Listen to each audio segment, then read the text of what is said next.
What is up, KW people? We are here to finish out our webinar series. This is part 4 of 4, taking contracts from contact all the way to close.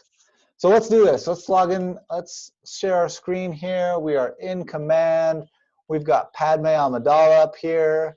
And basically where we're going to be hanging out in this opportunity is in documents. But before we do that, let's recap for a second here. Let's recap what we've done. So we took a contact, we put them into our contacts, and inside that contact card, we created an opportunity. Once that opportunity was created, we were able to go in here and get our DocuSign set up in settings. Actually, you can do that anytime. It doesn't have to be before. But anyway, so we got our DocuSign settings set up. We went into DocuSign, going straight from here, and created a room from the opportunity. Then we logged in to DocuSign.com to show up that there's a little bit faster way to get into DocuSign itself. We signed some documents. Now we're ready to close out the file. So when you log into an opportunity, you're going to see this Documents tab. And essentially, this Documents tab is basically compliance, essentially. So we picked residential before for our list, and you'll see that each one of these 3 categories, consultation, under contract, and closed, has their own list.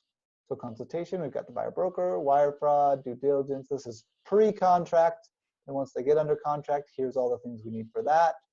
And then once they're closed, here's all the things that we need for that as well. So, and then the other super important thing about each of these lists is each one says either required, conditionally required, or optional. So if I go to, for example, under contract, you'll see that the green sheet is only conditionally required. It's no longer required completely because we're going to show you how to use the commissions tab to get paid. So on and so forth. So if I'm going into here and I'm trying to fill this out, ideally I will go into DocuSign. I will get the document that I need signed there.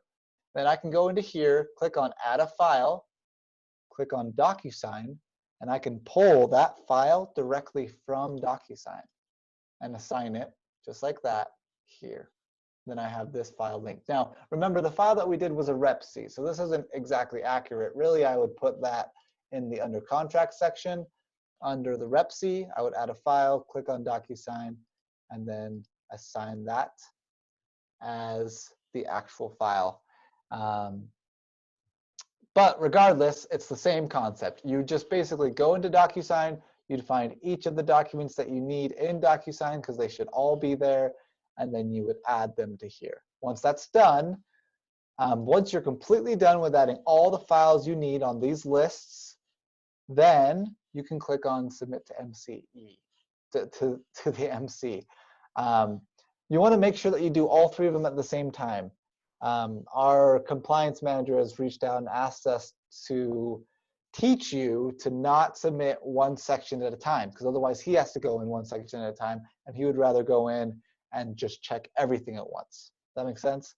And then at the very bottom here, another really cool point is that Dean has gone through and written out each of these documents that are required or non-required and typed out little descriptions about each one of them.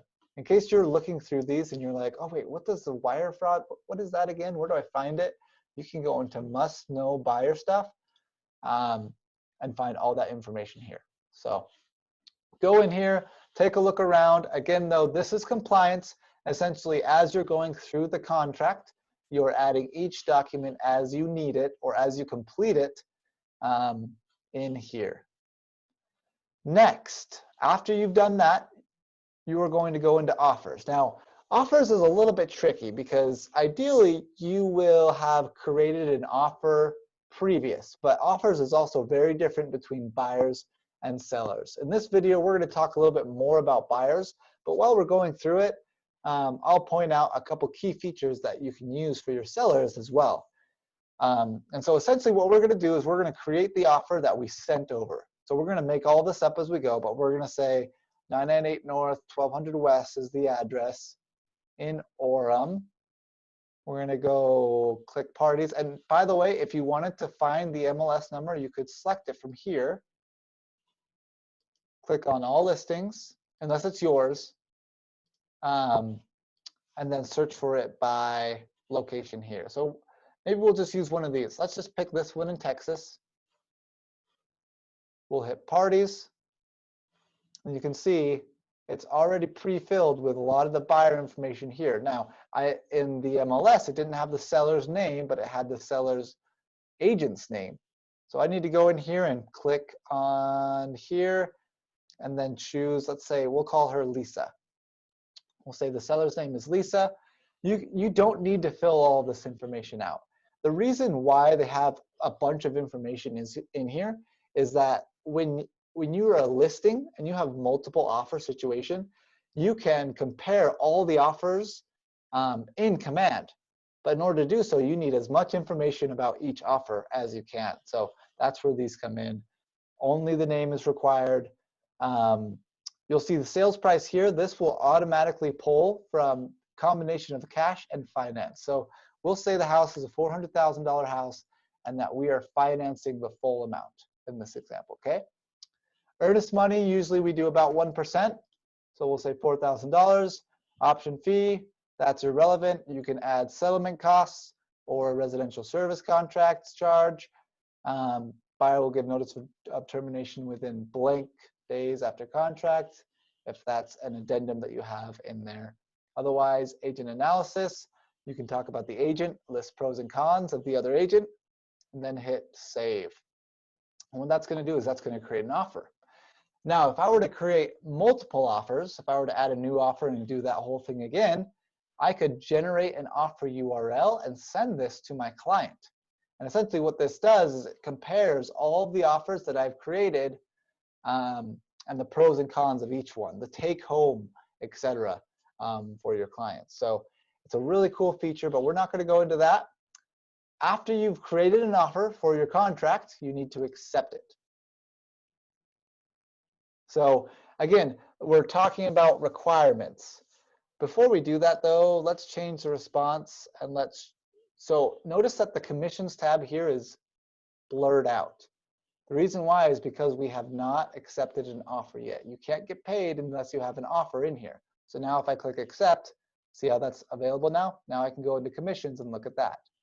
But before we do that, just remember with offers, the summary is you just at the minimum requirement is that you have your main offer in there and that it's been accepted.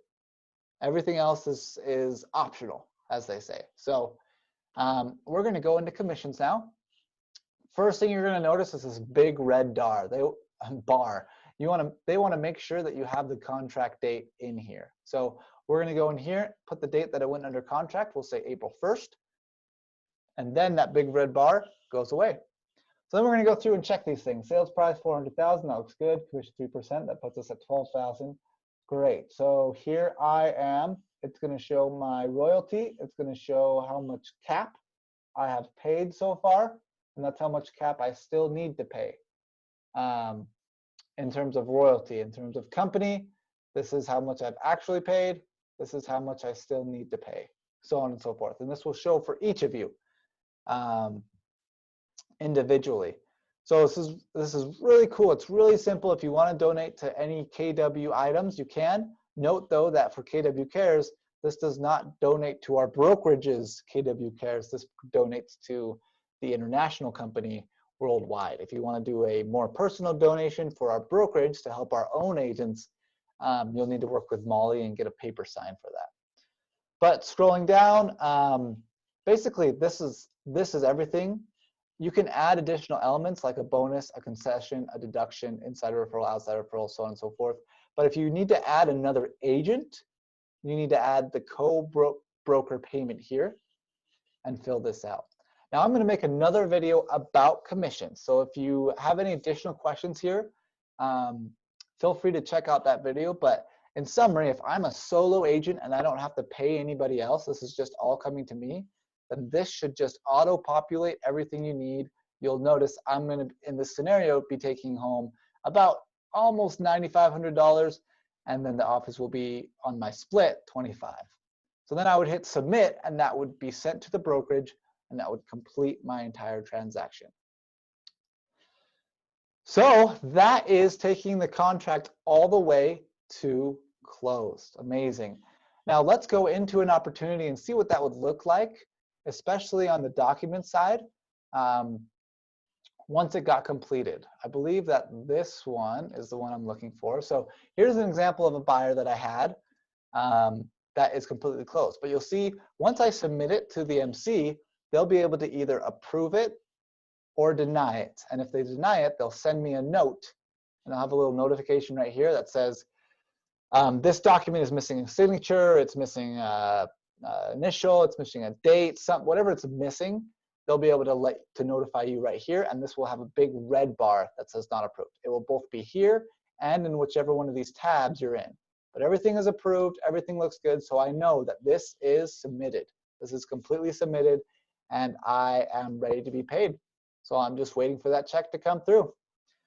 Thanks, guys. Hopefully this has been helpful to you. Feel free to reach out to me directly again if you have any questions, and have a great day.